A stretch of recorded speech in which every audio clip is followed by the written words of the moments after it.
merci. Regardez, ils sont tous venus aujourd'hui, tous venus, car ils n'ont pas travaillé ce week-end. Ils ont besoin d'oseille. Ils se sont dit lundi, on est là. Non, pour revenir sur Neymar, malgré sa gastro, il a joué, il a été très bon. Et il y a Pochettino, qui est le nouveau sélectionneur du PSG, qui a poussé un coup de gueule, qui a dit non, il avait vraiment une gastro, il n'avait pas une gueule de bois, parce que tout le monde disait qu'il avait une gueule de bois suite à son anniversaire. Et il en a déjà marre quand tout le monde tacle Neymar. Oui, Gilles. Non mais arrêtez. C'est vrai. Non mais oui, mais ok, mais ça c'est de la communication. Pour un grand match comme ça, il fête son anniv, alors il l'a fêté de manière moins ostentatoire que d'habitude. C'était pas l'anniversaire d'Isabelle Moridibos, c'était la folie. Mais quand même, il avait 2 grammes par bras. S'il est pas très bien, c'est parce qu'il a fait la fête. C'est une gastro diplomatique. Alors à la fin.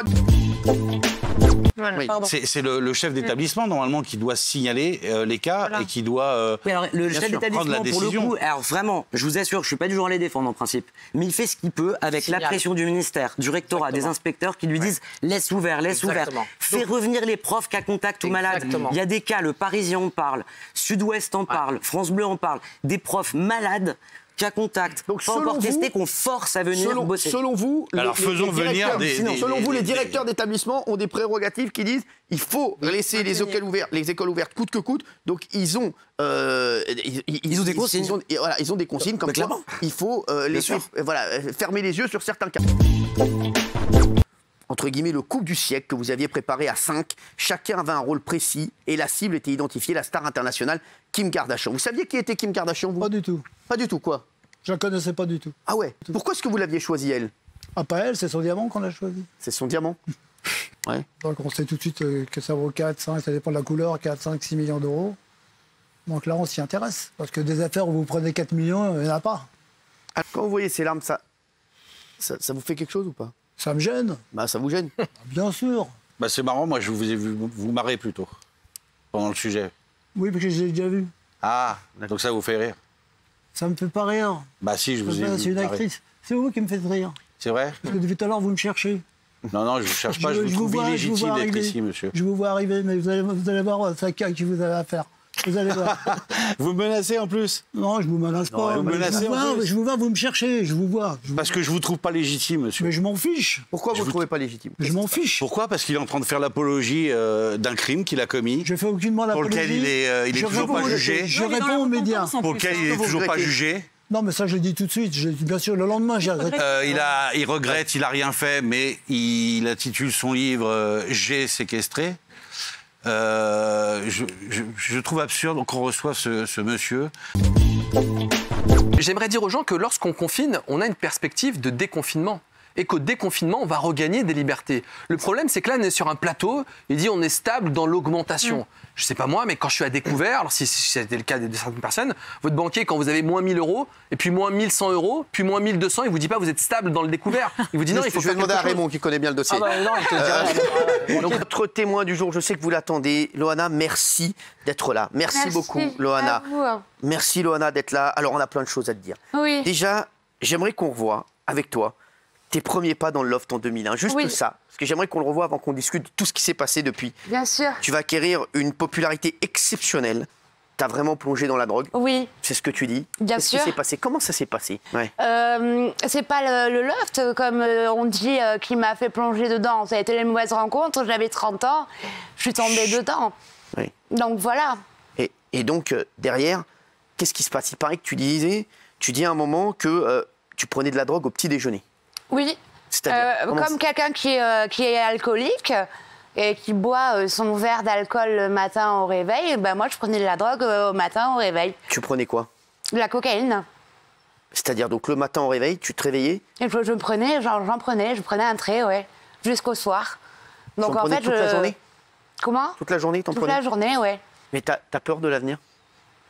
J'ai moins peur de l'avenir. J'avais peur encore il y a quelques mois, oui. Est-ce que tu te dis que le plus dur est passé? Le plus dur est passé, oui.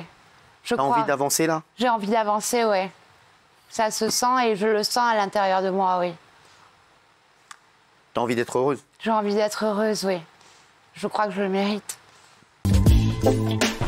bien sûr que c'est une atteinte aux libertés. Mais c'est pas grave. Non, mais attendez, c'est comme le confinement. J'étais avec Jean-Paul Stahl la semaine dernière. Jean-Paul Sartre. Jean-Paul Stahl. On était d'accord, effectivement. Il disait le confinement peut être une atteinte aux libertés. Ben non, c'est une atteinte aux libertés. C'est pas parce que c'est une atteinte aux libertés que c'est pas nécessaire. C'est pas ça que je dis.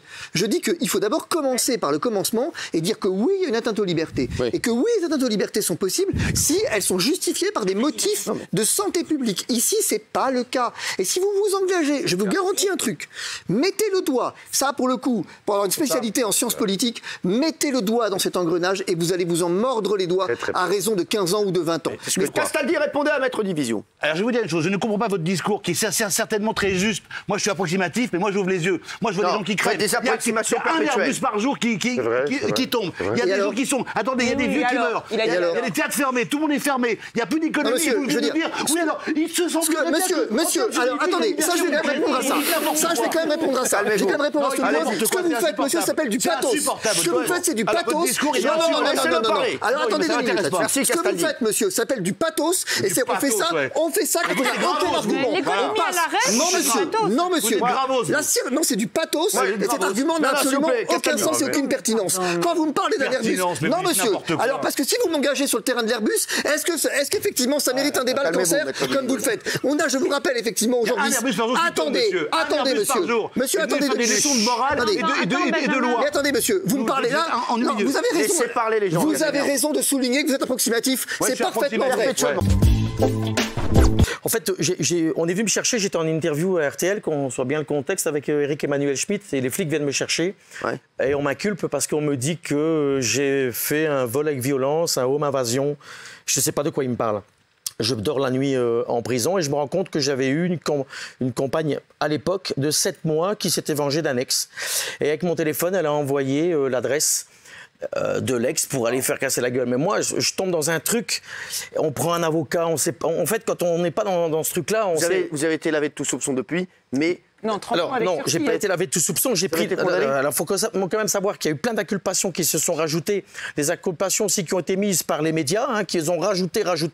Et le procureur général avait demandé 5 ans et demi de prison ferme. Qu'on s'entende bien qu'il y a 2 SMS et un œil au beurre noir. Donc moi, je dis c'est quoi ce truc? Je m'en sors. 30 mois de prison avec sursis. Ce qui est énorme. Le plus bel exemple que c'est un monde de faux cul, excusez-moi Cyril, c'est pour vous. Parce que Cyril, il y a encore 10 ans, c'était pas le Cyril d'aujourd'hui. Et à l'époque, on ne gênait pas pour vous marcher dessus. 10 ans après, les mecs qui vous marchaient dessus sont très gentils avec vous. Donc ça, c'est la preuve absolue pour moi que ce métier est un monde de faux cul. Donc pour moi, c'est des faux culs, oui. Ça te vire du jour au lendemain. Du jour au lendemain, t'es viré.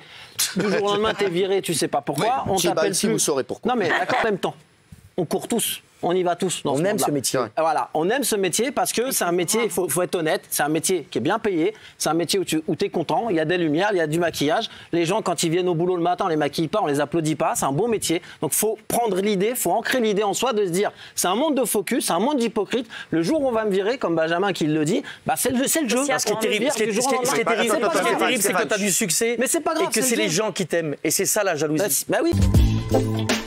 Les 1 an d'armée que faisaient les jeunes avant, que j'ai fait moi, ça cadrait. Moi j'étais un peu branleur quand j'étais jeune, ça m'a fait du bien de faire 1 an d'armée. Voilà. Donc c'est quelque chose d'important et je pense qu'il faudrait le remettre en place puisqu'une majorité ici le veulent, mais avec une nouvelle forme. C'est pas eux qui décident. Hein. Ouais. Ils décident de rien du tout. On parlera sur la défense. Je pense qu'en parle ce général, mais très sincèrement. Alors on va voir l'avis du général. J'y crois totalement. Dans un instant, je voudrais voir l'avis de la table. Bernard Montiel. Oui, alors moi j'ai fait l'armée. Dans l'armée de l'air. J'étais à la base aérienne de Mont-de-Marsan. C'était assez formidable. J'ai fait beaucoup de prisons. Il y avait un point soleil là-bas. J'ai fait beaucoup de tôles. Tiens, regarde la photo. Beau gosse. Un cabriolet. J'avais déjà un peu d'argent. Et en fait. Attendez, vous aviez un cabriolet à l'époque. Avec mon frère, on avait acheté cette bagnole. On avait payé l'équivalent de 2 000 €, je crois. Il était gravé là. Et il fallait la pousser. C'était une Triumph Spitfire. C'était intéressant. D'accord. Excusez-moi, c'est automoto ici. Rajouter une chose, je ne suis pas loin de ce qu'il vient de dire, parce que sur la question du masque à l'intérieur, j'ai souvent défendu, et même au mois de mars, j'étais parmi les premiers à conseiller même le sopalin, parce qu'on était dans une charge virale très puissante. Mais pourquoi vous ne le mettez pas alors dans ces cas-là dans les coulisses? Mais parce qu'effectivement, c'est très bien aéré. Non, mais on était dans une c'est très bien aéré. Moi, j'ai pas voulu je vous dire une chose. Je vous ai laissé parler. Alors, j'étais très gentil. Allez-y, maître Parce que ce que je vous dis, vous j'étais très gentil. Par exemple, l'enfant, 2 enfants, 7 devant. Une famille qui s'appelle un peu comme vous, il y a même Benjamin. Et il y a tôt 98% d'oxygénation, 93% de pulsation du cœur. L'autre enfant, c'est 98 et 87 pulsations. À la sortie, vous avez un enfant qui a 83% et un autre enfant qui a 89%. On nage en plein délire. Qu'est-ce que vous répondez à ça? C'est surréaliste. Avec une photo de l'oxymètre. Là, vous montrez toute la médiocrité des connaissances du coronavirus. Et là, vous venez malheureusement devant peut-être 1 million de personnes de vous ridiculiser.